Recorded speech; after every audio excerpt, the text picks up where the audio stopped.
Hello everyone, welcome to നാനാൻ academy. PSC പരീക്ഷകളിലെ രസതന്ത്രം എന്ന ടോപ്പിക്കിനെ ബേസ് ചെയ്തുകൊണ്ടുള്ള 20 GK സീരീസിലെ 6ാമത്തെ എപ്പിസോഡാണിത്. നമുക്ക് വീഡിയോയിലോട്ട് പോകാം. ആദ്യത്തെ ചോദ്യം: ആസിഡുകൾ ലോഹവുമായി പ്രവർത്തിക്കുമ്പോൾ സ്വതന്ത്രമാകുന്ന വാതകം. ആസിഡുകൾ ലോഹവുമായി പ്രവർത്തിക്കുമ്പോൾ സ്വതന്ത്രമാകുന്ന വാതകം ഏതാണ്? ഉത്തരം ഹൈഡ്രജൻ. ആസിഡുകൾ ലോഹവുമായി പ്രവർത്തിക്കുമ്പോൾ സ്വതന്ത്രമാകുന്ന വാതകം ഏതാണ്? ഹൈഡ്രജൻ ആണ് ആസിഡുകൾ ലോഹവുമായി പ്രവർത്തിക്കുമ്പോൾ സ്വതന്ത്രമാകുന്നത്. അടുത്ത ചോദ്യം: ഭക്ഷണ പദാർത്ഥങ്ങൾക്ക് മഞ്ഞ നിറം നൽകാൻ ഉപയോഗിക്കുന്ന രാസവസ്തു. ഭക്ഷണ പദാർത്ഥങ്ങൾക്ക് മഞ്ഞ നിറം നൽകാൻ ഉപയോഗിക്കുന്ന രാസവസ്തു ഏതാണ്? ഉത്തരം ടാർട്രാസിൻ. ഭക്ഷണ പദാർത്ഥങ്ങൾക്ക് മഞ്ഞ നിറം നൽകാൻ ഉപയോഗിക്കുന്ന രാസവസ്തു ഏതാണ്? ടാർട്രാസിൻ എന്ന രാസവസ്തുവാണ് ഭക്ഷണ പദാർത്ഥങ്ങൾക്ക് മഞ്ഞ നിറം നൽകാൻ ഉപയോഗിക്കുന്നത്. ഏത് രാസവസ്തുവാണ് ഭക്ഷണ പദാർത്ഥങ്ങൾക്ക് മഞ്ഞ നിറം നൽകാൻ ഉപയോഗിക്കുന്നത്? ടാർട്രാസിൻ. അടുത്ത ചോദ്യം: ഭക്ഷണ പദാർത്ഥങ്ങൾക്ക് ചുവപ്പ് നിറം കിട്ടാൻ ചേർക്കുന്ന രാസവസ്തുക്കൾ. ചുവപ്പ് നിറം ഭക്ഷണ പദാർത്ഥങ്ങൾക്ക് കിട്ടാൻ ചേർക്കുന്ന രാസവസ്തുക്കൾ ഏതൊക്കെയാണ്? കാർമോസിൻ, പോൺസി4R, എറിത്രോസിൻ. ഭക്ഷണ പദാർത്ഥങ്ങൾക്ക് ചുവപ്പ് നിറം കിട്ടാൻ ചേർക്കുന്ന രാസവസ്തുക്കൾ ഏതൊക്കെയാണ്?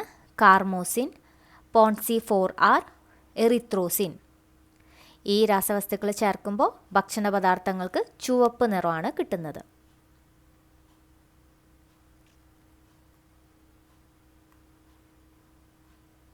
അടുത്ത ചോദ്യം: ഏറ്റവും ഉയർന്ന സ്പെസിഫിക് ഹീറ്റ് കപ്പാസിറ്റി ഉള്ള ദ്രാവകം.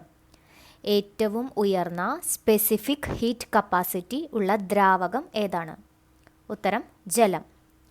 ഏറ്റവും ഉയർന്ന സ്പെസിഫിക് ഹീറ്റ് കപ്പാസിറ്റി ഉള്ള ദ്രാവകം ഏതാണ്? ജലമാണ് ഏറ്റവും ഉയർന്ന സ്പെസിഫിക് ഹീറ്റ് കപ്പാസിറ്റി ഉള്ള ദ്രാവകം.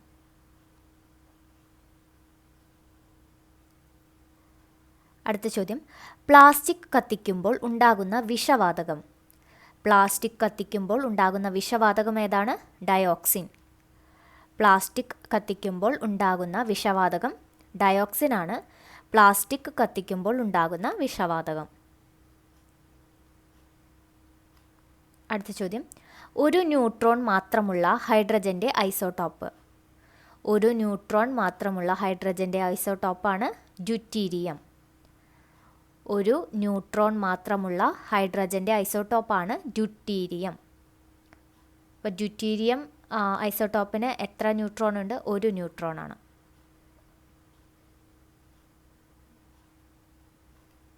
അടുത്ത ചോദ്യം: മനുഷ്യ ശരീരത്തിൽ ഏറ്റവും കൂടുതലുള്ള ലോഹം. കാൽഷ്യം. മനുഷ്യ ശരീരത്തിൽ ഏറ്റവും കൂടുതലുള്ള ലോഹം ഏതാണ്? കാൽഷ്യമാണ് മനുഷ്യ ശരീരത്തിലെ ഏറ്റവും കൂടുതലുള്ള ലോഹം.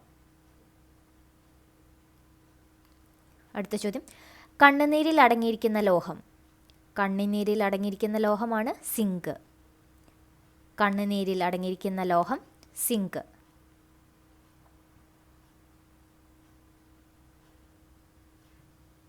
അടുത്ത ചോദ്യം: ആദ്യത്തെ കൃത്രിമ പ്ലാസ്റ്റിക്. ആദ്യത്തെ കൃത്രിമ പ്ലാസ്റ്റിക് ഏതാണ്? ബേക്കലൈറ്റ്. ആദ്യത്തെ കൃത്രിമ പ്ലാസ്റ്റിക് ഏതാണ്? ബേക്കലൈറ്റ് ആണ് ആദ്യത്തെ കൃത്രിമ പ്ലാസ്റ്റിക്. ഉത്തരം ബേക്കലൈറ്റ്.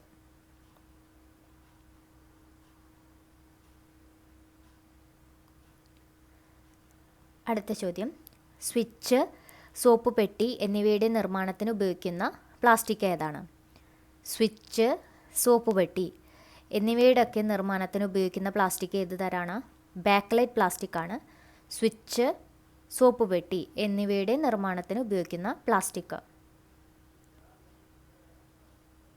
സ്വിച്ച്, സോപ്പ് പെട്ടി എന്നിവയുടെ നിർമ്മാണത്തിന് ഉപയോഗിക്കുന്ന പ്ലാസ്റ്റിക് ബേക്കലൈറ്റ്.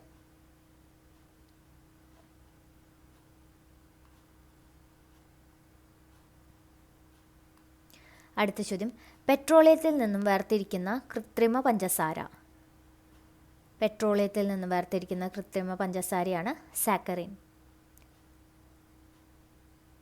പെട്രോളിയത്തിൽ നിന്ന് വേർതിരിക്കുന്ന കൃത്രിമ പഞ്ചസാര സാക്കറിൻ. അടുത്ത ചോദ്യം, 1984 ഭോപ്പാൽ ദുരന്തത്തിന് കാരണമായ വിഷവാതകം.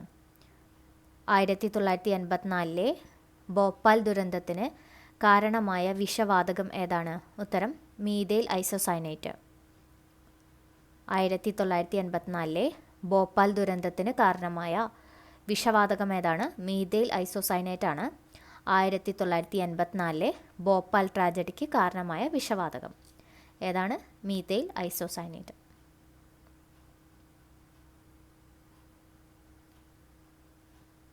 അടുത്ത ചോദ്യം, അലുമിനിയം ശുദ്ധീകരിക്കുന്ന പ്രക്രിയ.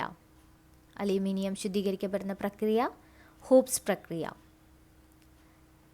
എന്താണ് ഹൂപ്സ് പ്രക്രിയ? അലുമിനിയം ശുദ്ധീകരിക്കുന്ന പ്രക്രിയയാണ് ഹൂപ്സ് പ്രക്രിയ.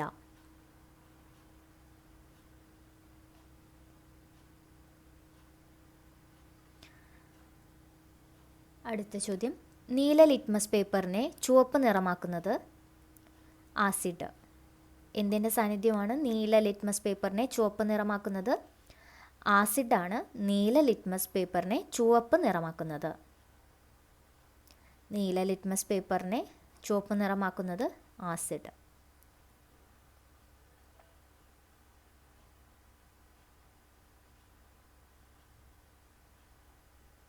അടുത്ത ചോദ്യം, എന്തിൻ്റെ അയിരാണ് പൈറാലുസൈറ്റ്? എന്തിൻ്റെ അയിരാണ് പൈറാലുസൈറ്റ്? എന്തിൻ്റെ അയിരാണ് പൈറാലുസൈറ്റ്? ഉത്തരം മാംഗനീസ്. പൈറാലുസൈറ്റ് എന്തിൻ്റെ അയിരാണ്? മാംഗനീസിൻ്റെ അയിരാണ് പൈറാലുസൈറ്റ്.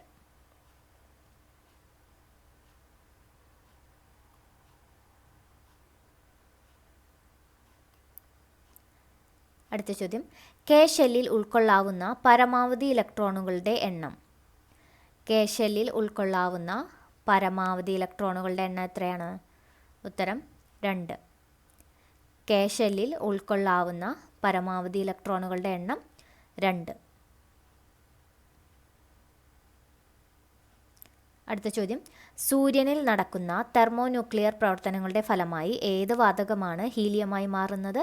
ഉത്തരം ഹൈഡ്രജൻ. സൂര്യനിൽ നടക്കുന്ന തെർമോന്യൂക്ലിയർ പ്രവർത്തനങ്ങളുടെ ഫലമായി ഏത് വാതകമാണ് ഹീലിയമായി മാറുന്നത്? ഉത്തരം ഹൈഡ്രജൻ. ഹൈഡ്രജനാണ് സൂര്യനിൽ നടക്കുന്ന തെർമോന്യൂക്ലിയർ പ്രവർത്തനങ്ങളുടെ ഫലമായിട്ട് ഹീലിയമായിട്ട് മാറുന്നത്. ഏത് വാതകമാണ് സൂര്യനിൽ നടക്കുന്ന തെർമോന്യൂക്ലിയർ പ്രവർത്തനങ്ങളുടെ ഫലമായിട്ട് ഹീലിയമായി മാറുന്നത്? ഹൈഡ്രജൻ.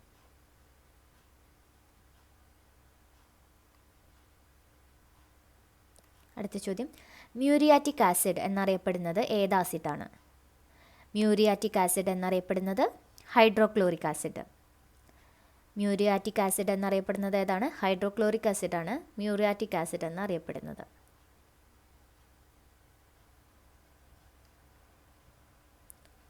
അടുത്ത ചോദ്യം, ക്വാർട്സ് ക്രിസ്റ്റൽ രാസപരമായി ഏത് വസ്തുവാണ്? ക്വാർട്സ് ക്രിസ്റ്റൽ രാസപരമായി ഏത് വസ്തുവാണ്? ഉത്തരം സിലിക്കൺ ഡയോക്സൈഡ്. ക്വാർട്സ് ക്രിസ്റ്റൽ രാസപരമായി ഏത് വസ്തുവാണ്?